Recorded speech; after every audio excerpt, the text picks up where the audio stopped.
नमस्कार प्रिय विद्यार्थियों। अपने 10वीं कक्षा में चैप्टर चल रहा है अपना वैदिक गणित, और इसी को आज आगे बढ़ाते हैं। कल अपने संकलन व्यंकलन करके आए हैं लास्ट। आज का पहला जो सूत्र है वो है द्वंद्व योग विधि द्वारा वर्ग ज्ञात करना। द्वंद्व योग विधि द्वारा वर्ग। अब इसमें करना कैसे है, जैसे क्वेश्चन है 453 का वर्ग ज्ञात करना है। तो इसमें वर्ग ज्ञात करने के लिए जैसे अपने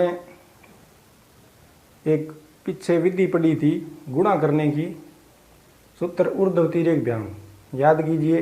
वहाँ अपने कुछ स्तंभ बनाए थे और वहाँ दो संख्याएं जैसे गुणा में थी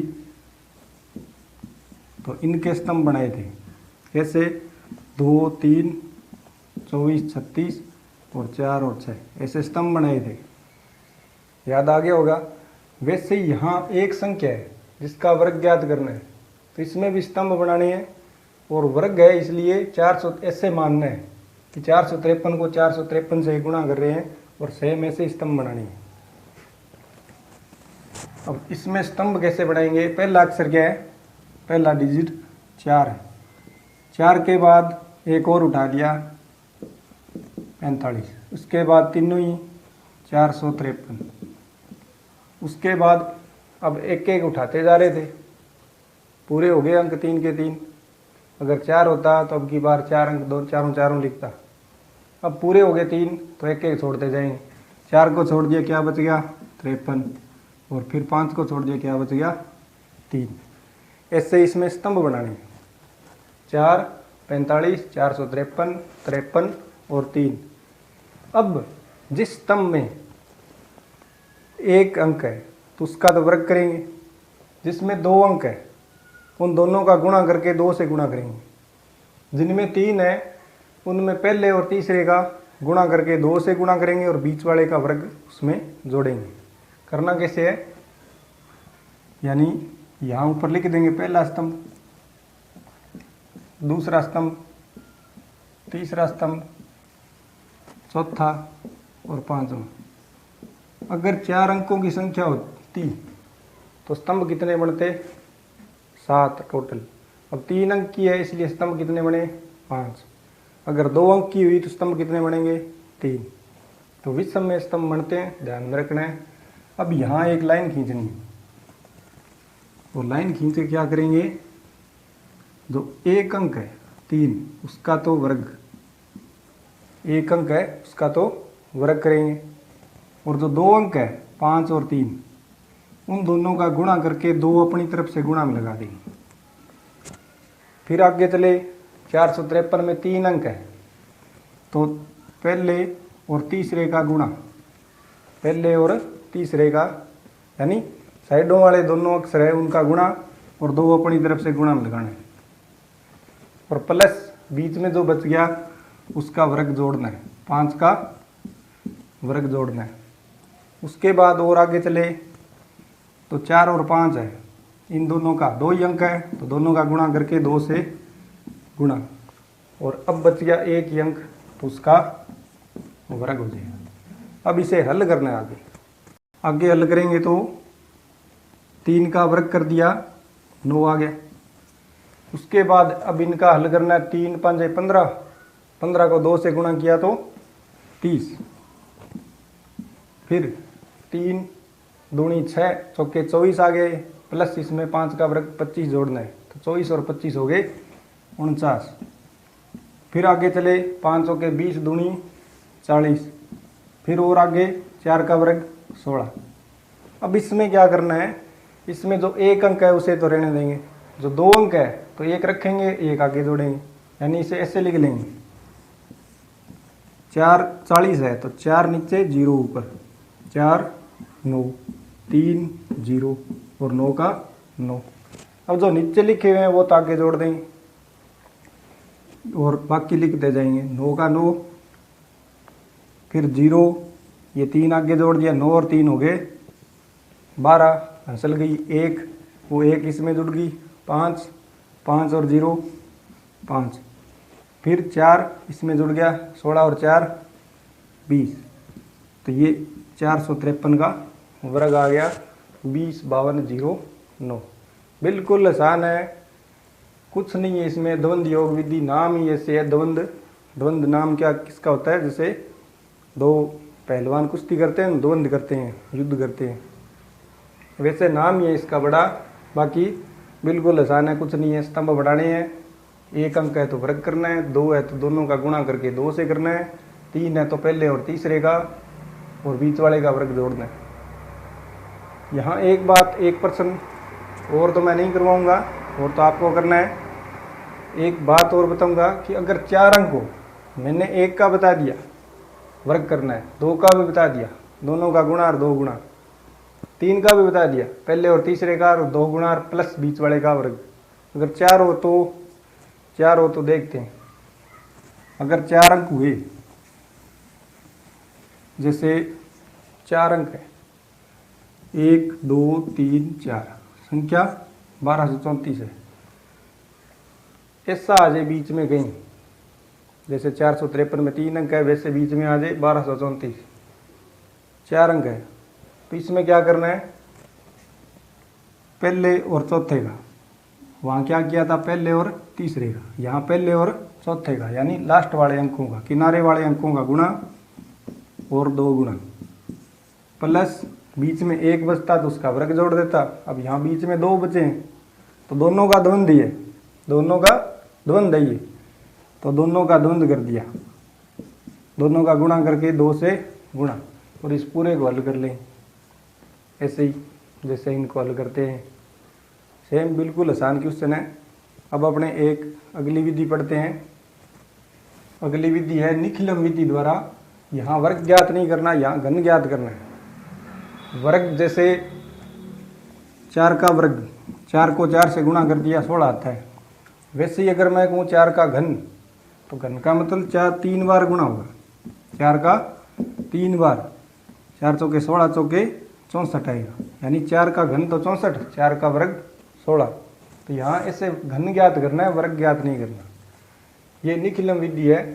तो इसमें एक आसान सा सूत्र है जो अपने याद करना है। वो क्या है कि संख्या जो भी दी हुई है उसका क्या ज्ञात करना है? घन। घन मतलब 3 पावर। अब यहाँ क्या लिखेंगे? पहले खाने में संख्या प्लस 2 गुणा विचलन, संख्या प्लस 2 गुणा विचलन, और फिर 3 गुणा विचलन की स्क्वायर, और फिर तीसरे खाने में विचलन की पावर 3 हो जाएगी। ये बिल्कुल आसान है। संख्या प्लस 2 गुणा विचलन, 3 गुणा विचलन की स्क्वायर और विचलन की पावर 3। ये तो है उपाधार जिसमें नहीं हो, जिसमें उपाधार नहीं हो। तो मैं एक तो बिना उपाधार का करवाऊंगा और एक उपाधार वाले का करवाऊंगा। दोनों के सूत्रों में अंतर भी देखेंगे अपने क्या है। पहले ये इसका एक क्वेश्चन करते हैं। जैसे वर्ग ज्ञात करना है अपने 14 का, संख्या क्या है? 14 है। इस 14 का घन ज्ञात करना है। तो पहले तो जब सूत्र निखिलम है तो विचलन नाम आएगा, और विचलन देखने के लिए क्या देखना होगा? पहले आधार कितना है, आधार देखना जरूरी है। आधार कितना हुआ? 14 का आधार कितना होता है? 10 के आसपास है तो आधार हो गया 10। और विचलन कितना हुआ? 10 से ये 4 ज़्यादा है तो विचलन हो गया प्लस का 4। अब इसमें फॉर्मेट में जो सूत्र लिखा है उसमें मान रख देंगे। संख्या प्लस 2 गुणा विचलन, संख्या क्या है? 14, और 2 गुणा विचलन, 2 गुणा विचलन कितना है? 4, और फिर 3 गुणा विचलन की स्क्वायर वर्ग, विचलन क्या है? 4 और 4 का वर्ग, और तीसरे खाने में विचलन की पावर 3 क्यूब, 4 की क्यूब। अब इसे हल कर लेंगे। 4 की क्यूब होगी 64, और 4 की स्क्वायर 16, 16 दिए 48, और ये 4 दूनी 8, और 14 और 8 22। ऐसे हल करना है। अब आधार में जीरो देखने कितने हैं, आधार में एक जीरो है तो यहाँ सिर्फ एक के एक अंक रखने हैं, बाकी आगे जोड़ने हैं। तो ये 22 का 22, इसे लिख दिया 4 और 8, इसे 6 और 4। अब 4 का 4, 6 आगे जोड़ दिया, 6 और 8 हो गए 14, 14 का 4 हंसल गई 1, वो 1 इसमें जुड़ गया 5, 5 और 22 27, उत्तर आ गया 27 44। ये आंसर है। 14 का घनफल कितना होता है 27 44। अब अपने एक उपाधार का क्वेश्चन करके देखते हैं। उपाधार विधि यानी कि संख्या ना तो 10 के आसपास हो और ना ही 100 के आसपास हो, बीच में कहीं हो और उपाधार अंक लेना पड़े अपने, तब सूत्र में क्या परिवर्तन होगा वो अपने देखते हैं। तो उपाधार विधि में क्या है, अगर उपाधार अंक आ जाए तो जो अपना पहले वाला सूत्र था संख्या प्लस 2 गुणा विचलन, ये रहा संख्या प्लस 2 गुणा विचलन, ये बीच वाला खंड है उसमें 3 गुणा विचलन की स्क्वायर, ये रहा 3 गुणा विचलन की स्क्वायर, 3 गुणा विचलन की स्क्वायर, और तीसरा खाना विचलन की पावर 3। उपाधार अंक का क्या रोल है, जो पहला स्तंभ है पहला खाना उसके गुणा में क्या आएगा उपाधार अंक का वर्ग, और दूसरे खाने में सीधा उपाधार अंक का गुणा, बस इतना ही फर्क है। ये बिना उपाधार का है, ये उपाधार का है। अब इसका एक क्वेश्चन करके देखते हैं अपने। क्वेश्चन है 27 का वर्ग, ये घन ज्ञात करना है, 27 का घन। तो आधार हो गया, आधार कितना हुआ 10 और 27 है, तो 10 से विचलन नहीं देखना, उपाधार अंक लेंगे, 2 भी ले सकते हैं 20 बनाकर, विचलन हो जाएगा +7, +7 भी ज़्यादा है इसलिए उपाधार अंक ले लिया 3, उपाधार अंक 3 ले लिया। तो 10 दिए कितने हो गए 30। अब 30 से विचलन संख्या होगी 27, तो कम है 3, तो विचलन हो जाएगा -3, विचलन हो जाएगा -3। 3 कैसे है माइनस का, 27 है वो 10 दिया, 30 से 3 कम है इसलिए -3 है। अब अपने पास आधार भी है, उपाधार भी है, विचलन भी है और दी गई संख्या 27 भी है। अब जो ये सूत्र लिखा है उपाधार अंक वाला, इसमें मान रखना है। पहले कह रहे उपाधार अंक का वर्ग, उपाधार अंक का वर्ग यानी 27 का घन बराबर क्या लिखेंगे उपाधार अंक का वर्ग। उपाधार कितना है 3 है, तो 3 का वर्ग और गुणा में क्या आएगा संख्या प्लस संख्या 27 और प्लस 2 गुणा विचलन, 2 गुणा विचलन कितना है -3। अब इस माइनस का ध्यान रखना है, -3 है।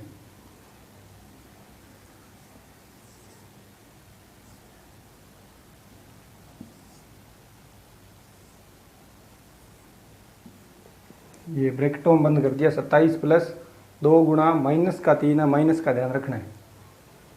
फिर बीच वाले कॉलम में क्या है उपाधार अंक है, उपाधार अंक 3 और 3 सूत्र में 3 और विचलन की स्क्वायर, विचलन -3 और उसकी स्क्वायर, और तीसरे खाने में विचलन की पावर 3, -3 की पावर 3। अब इसे हल करेंगे तो इस साइड से -3 की क्यूब पावर 3, 3 को 3 बार गुणा करना, 3 तिया 9 तिया 27। और एक चीज़ का ध्यान रखना माइनस भी है, माइनस की जब विषम पावर हो, विषम पावर तो माइनस में ही आंसर आएगा। तो ये -27। आगे चले, अब यहाँ -3 की स्क्वायर है, -3 की स्क्वायर, 3 की स्क्वायर तो होगी 9 और माइनस की स्क्वायर सम संख्या है इसलिए प्लस बन जाएगा। तो 9 तिया 27, 27 तिया 81, इसे हल कर लिया। फिर आगे और चले, 3 दूनी ये -6 बना और 27 ये प्लस माइनस के कारण माइनस हो जाएगा, और 27 में 6 गए 21 रह गए, 27 में 6 गए 21 रह गए। और उपाधार अंक का वर्ग गुणा में है तो 21 और गुणा में 3 तिया 9, 21 इंटू यानी 9 गुणा 21। अब इसे हल करना है आगे, पहले तो ये गुणा करेंगे 21 को 9 से, तो ये कितना आया 189, 189 और 81 और ये माइनस का 27। अब माइनस के 27 को प्लस में बदलना है, तो मैं हंसल लेऊंगा और एक हंसल का कितना जाएगा, आधार कितना है अपना 10 है, तो एक कम करूंगा तो 10 जाएगा। और 27 को प्लस में बदलना है, 27 को किस में से घटा के प्लस में बदल सकते हैं अपने, तो 30 में से कम 30 होना चाहिए, ताकि 30 में से 27 घट के प्लस का 3 बच जाएगी। तो मैं यहाँ 3 कम करूँगा, 81 में से 3 कम, तो यहाँ आगे कर रहा हूँ 189 और 81 में 3 घटा दिए तो कितने बच गए 78, और वो 3 इस साइड जाके क्या बन गए 30। उस 30 में से ये माइनस का 27 घट जाएगा। अब 30 में 27 घट गए, कितने बच गए 3 और 78 और ये 189। अब इसे हल करेंगे तो 3 का 3 और 78 में 2 अंक है और अपने आधार में 1 0 है, तो एक तो रखना है 8 और दूसरा जो 7 है वो आगे जोड़ देंगे। आगे जोड़ूंगा तो 189 और 7 हो गए 196, तो ये 19,683 आ गया 27 का घनफल। ऐसे ज्ञात करना है, सिंपल है, कुछ नहीं है, बस ये सूत्र है, 1-2 बार लिख के देखोगे तो याद भी हो जाएंगे और कुछ नहीं है इनमें, बस सूत्र का नाम याद रखना है। सूत्र निखिलम विधि द्वारा घन ज्ञात कर रहे हैं और घन ज्ञात करने का बिना उपाधार का ये सूत्र है और उपाधार वाला ये सूत्र है। आप एक ही सूत्र याद रखो, उपाधार अंक वाला ये सूत्र याद रखो, ऊपर वाला याद रखो। ये याद रखने का फायदा क्या है कि इसमें उपाधार अंक है, अगर नहीं हो तो उपाधार को छोड़ो, ये छोड़ दिया और यहाँ छोड़ दिया तो बाकी सूत्र क्या बन गया, ऊपर वाला सेम है, तो इसलिए आप नीचे वाला उपाधार वाला याद रखो। उपाधार हो तो उपाधार अंक जहाँ जहाँ दिया हुआ है वहाँ वहाँ रख देंगे, अगर उपाधार नहीं दिया हुआ तो नहीं रखना, सीधा प्रश्न कर देंगे अपने। तो समझ में आ गया होगा, अपने आगे बढ़ते हैं। और आगे एक विधि और है घन ज्ञात करने की है, क्योंकि वर्ग ज्ञात करने थे वो तो अपने 4-5 विधियाँ पढ़ ली वर्ग ज्ञात करने की, घन ज्ञात करने की ये पहली विधि थी। अब अपने आगे बढ़ते हैं तो एक विधि और आती है जिसका नाम वही संकलन व्यंकलन, पीछे अपने करके हैं संकलन व्यंकलन द्वारा, कल जो किया था टॉपिक संकलन व्यंकलन लास्ट, उसमें वर्ग ज्ञात किया था। आज उसी विधि से घन ज्ञात करेंगे। तो घन ज्ञात करने सूत्र संकलन व्यंकलन द्वारा घनफल ज्ञात करना। अब इसमें घन कैसे ज्ञात करेंगे, मैंने एक फॉर्मेट बना के दिया था वर्ग ज्ञात करने के लिए, सेम वैसा ही फॉर्मेट होगा जैसे यहाँ घन ज्ञात करने का, कि संख्या जो दे रखी है उसका क्या ज्ञात करना है, घन यानी पावर 3। और मैंने इकाई अंक कैसे लेने और दहाई अंक कैसे लेने उसके बारे में चर्चा की थी, एक बार और कर रहा हूँ। जैसे अगर 2 अंकों की संख्या है 4 और 6 46 है, 2 अंकों की संख्या है तो इसमें तो कोई दिक्कत ही नहीं है, ये इकाई का अंक हो गया और ये दहाई का अंक हो गया। अगर 3 अंकों की संख्या है, 3 अंकों की संख्या है 375, इसका घन ज्ञात करना है, तो इसमें इकाई का अंक अपने ये मानेंगे और बाकी दोनों को एक साथ दहाई का अंक मानेंगे, ये भी मैंने बताया था। वैसे ही इकाई दहाई के अंक मानने, और फॉर्मेट कैसे बनाना है, जैसे वर्ग का फॉर्मेट बनाया था, यहाँ घन का फॉर्मेट बनाना है। अब यहाँ पावर 3 है तो इस साइड कौन सा अंक होता है, दहाई का, तो उसकी पावर होगी 3। अब 3 है पावर, एक कम कर दी, दहाई अंक की पावर 2। जहाँ इसकी पावर कम हुई इकाई अंक की पावर बढ़नी शुरू हो जाएगी, तो इसके गुणा में आ गया इकाई अंक। इकाई अंक की पावर यहाँ कितनी है, 1 ही है, 1 है। अब इसकी एक पावर और कम कर दी दहाई अंक की, सीधा दहाई अंक, और गुणा में क्या आएगा, इकाई अंक की यहाँ 1 पावर है तो 1 बढ़ गई, इसकी घटेगी, दहाई अंक की पावर घटेगी उसकी बढ़ेगी, इसकी एक और घटेगी तो इसकी बढ़ जाएगी इकाई अंक की। इकाई अंक की पावर होगी 2 और फिर लास्ट में इसकी पावर तो 0 होगी और इकाई अंक की पावर 3 हो जाएगी। और फिर करना क्या है, इसमें बीच में 2 आ गए तो का मतलब 2 गुना डबल करे जोड़ेंगे। वहाँ मैंने सेम जोड़ा था बीच वाले में, यहाँ डबल जोड़ना है, डबल।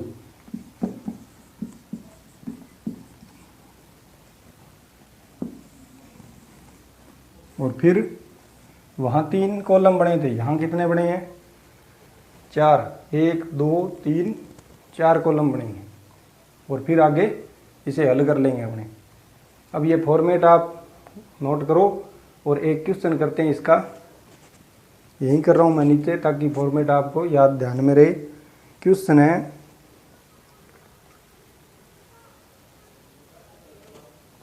16 का घनफल ज्ञात करना है। तो 16 में इकाई का अंक पहले ये लिखने हैं। इकाई का अंक क्या है 6, इस साइड दाईं हाथ की तरफ क्या है 6 है, वो इकाई का अंक है। और 1 बाईं तरफ है, वो हो गया दहाई का अंक, दहाई अंक 1 है। अब इस फॉर्मेट के अनुसार दहाई अंक की पावर 3 यानी दहाई अंक 1, तो 1 की पावर होगी 1 की पावर 3। उसके बाद इसकी 1 पावर कम कर दी, 1 की पावर होगी 2। जहाँ इसकी कम हुई इकाई अंक गुणा में आएगा, उसकी पावर 1 हो जाएगी। इकाई अंक 6 तो यहाँ गुणा में आ गया 6। और फिर इसकी 1 पावर और कम होगी और इसकी पावर बढ़ जाएगी, 6 की पावर होगी 2। यहाँ 1 है, यहाँ 2 होगी। और लास्ट वाले में 6 की पावर हो जाएगी दहाई अंक, इकाई अंक की पावर 3। फिर इसे हल करो और उसका डबल यानी 2 गुना इसमें जोड़ दो।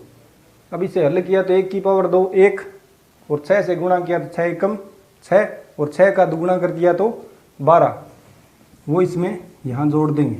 वैसे ही यहाँ जोड़ना है, यहाँ 6 की पावर 2 यानी 36, 36 एकम 36, 36 का दुगुना 72, वो यहाँ जोड़ देंगे। फिर लाइन खींचनी है और पहला कॉलम ये दूसरा और ये तीसरा और ये चौथा। अब पहले कॉलम में 6 की पावर 3, 6 की पावर 3 का मतलब 6 इंटू 6 इंटू 6 3 बार है। गुणा करेंगे 6 इंटू 6 36, 36 को फिर 6 से करेंगे तो 216। और फिर अब ऊपर कितना था 36 और ये 72 है, 72 और 36 को जोड़ देंगे तो 108। वैसे यहाँ ये 6 और 6 में 12 जोड़ना है तो 18, और फिर 1 की पावर 3 1 ही होती है। अब यहाँ एक एक अंक रखने हैं, बाकी के अंक आगे जोड़ने हैं। तो मैं इसे दोबारा लिखूंगा, ऐसे लिखूंगा 1, 18 को 1 और 8 ऐसे लिख देंगे। और 108 में 3 अंक है तो 8 को रख लेंगे और बाकी के 2 नीचे लिखेंगे। और फिर आगे 216 है तो इसमें 21 को नीचे लिखेंगे और 6 को ऊपर लिखेंगे। अब इसे जोड़ते जाएंगे, आगे हल कर लेंगे। तो 6 का 6 लिख नहीं रहा, मैं आगे लिखता हूँ। ये 6 का 6 और 21 और ये 8 आगे जुड़ गया, 21 और 8 हो गए 29, 29 का आया 9 और असल गई 2, वो 2 इसमें जुड़ी पहले 10 में, कितने हो गए 12। फिर 12 को आगे 8 में जोड़ा 20, 20 का क्या आया 0, फिर अंसल गई 2, वो 2 इसमें जुड़ गई 1 में 3, 3 और 1 4, तो कितना उत्तर आया 40 96। ये 40 96 क्या है 16 का घनफल है। अभी जो एक क्षमा चाहूँगा मैं आपसे, सूत्र का नाम गलत लिख दिया था। जो अभी क्वेश्चन करके आए थे घनफल 16 का, तो इसका उत्तर आया था 40 96, उस सूत्र का नाम संकलन व्यंकलन नहीं था, उसका सूत्र का नाम था उपसूत्र अनुरूपेण था, अनुरूपेण, जिससे अपने कल वर्ग ज्ञात किया था, उस सूत्र से घनफल था वो। तो ये आप ठीक करेंगे। अभी जो घनफल ज्ञात किया था 16 का, जहाँ मैंने संकलन व्यंकलन सूत्र लिखा था उसकी जगह आप उपसूत्र अनुरूपेण लिखेंगे, तो उस सूत्र का आप नाम सही है, बिल्कुल आसान है, करके देखने एक दो क्वेश्चन। मैं PDF सेंड करूँगा। अपने जो टेलीग्राम चैनल है, आप उससे जुड़ना चाहते हो तो टेलीग्राम पहले तो ऐप आपको डाउनलोड करनी पड़ेगी प्ले स्टोर से, उसके बाद मैं इनवाइट लिंक भेजूँगा, उस ग्रुप में आप ऐड हो जाओगे। फिर तो आप अपने जो जुड़ना चाहते हैं टेलीग्राम ऐप ज्वाइन करो, और फिर नीचे कमेंट में जो मेरा ग्रुप का जहां मैं PDF सेंड करता हूं उसका इनवाइट लिंक भेज दूंगा।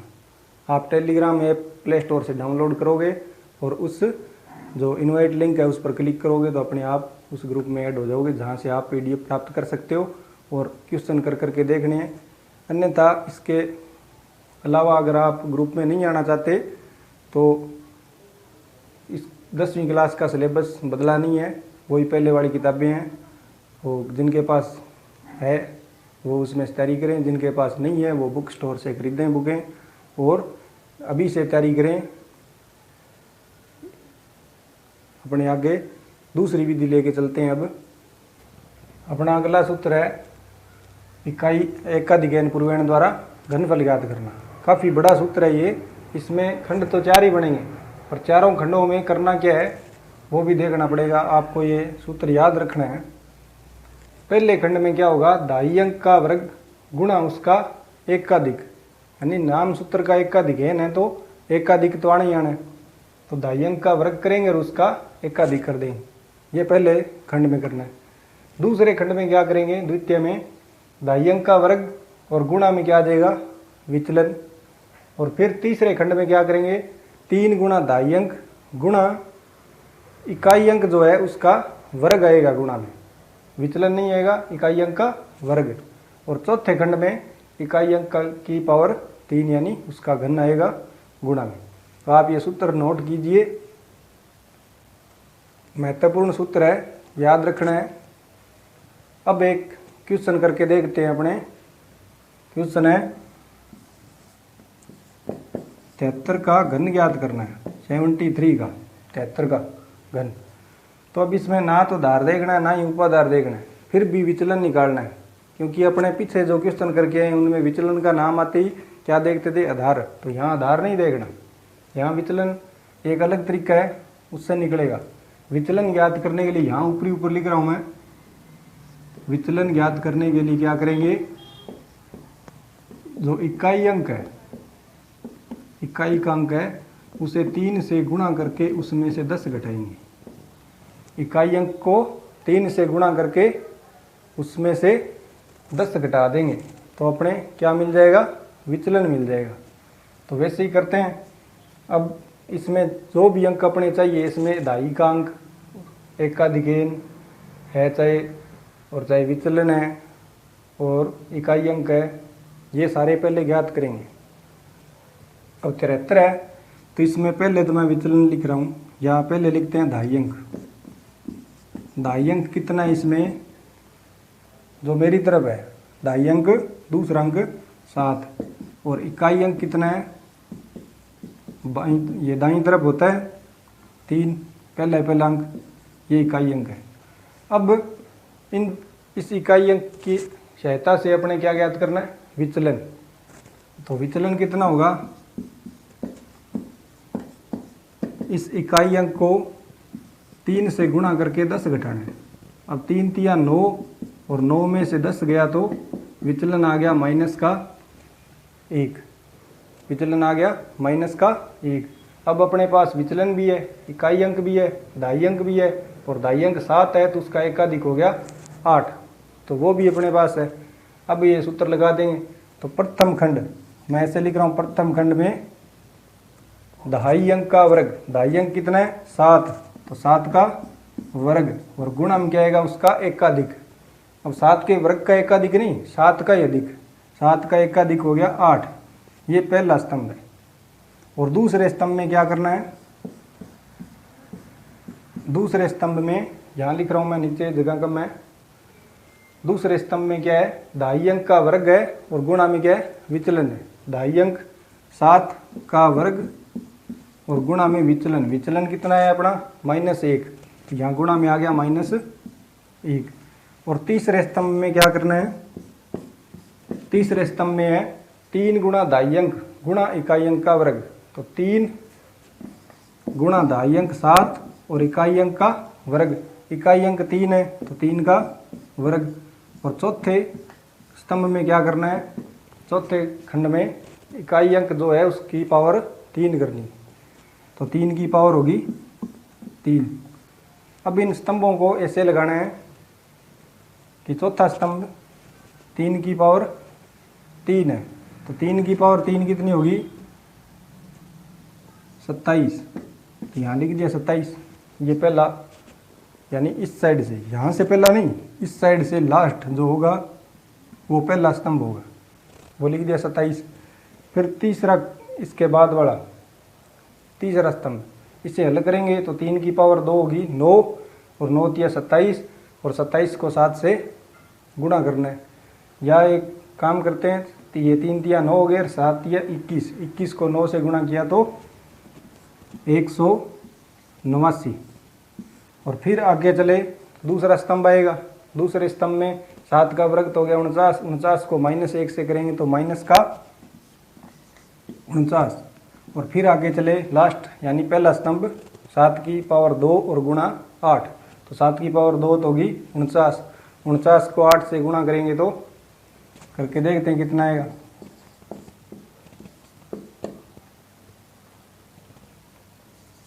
तीन 49 को 8 से गुणा किया तो 392। अब यहाँ बीच में एक माइनस का है तो उसे प्लस में बदलना है, और यहाँ एक अंशल का 10 ही जाएगा।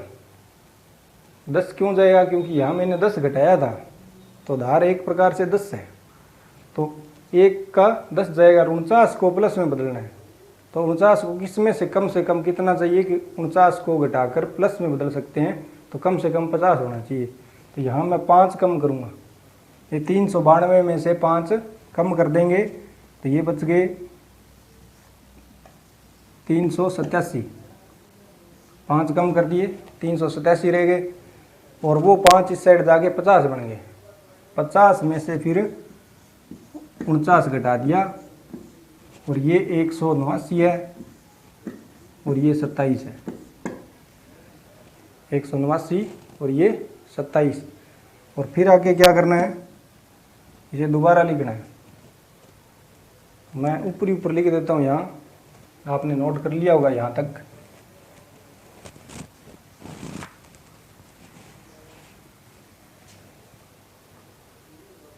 तीन सौ सतासी